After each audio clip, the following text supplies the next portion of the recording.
Good morning! Dito na naman kami sa aming garden sa rooftop.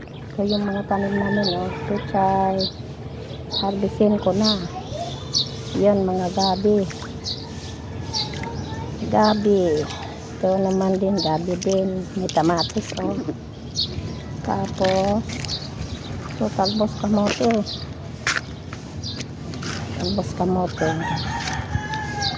Tamatis din. Dito sa kabila, ito yung mga sibuyas.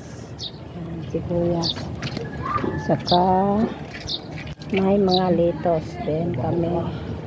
Harvestin ko na ngayon.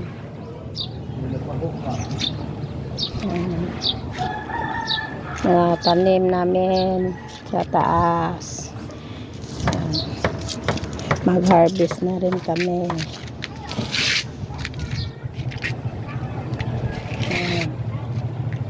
So may mga bagong tanim din, wala pa.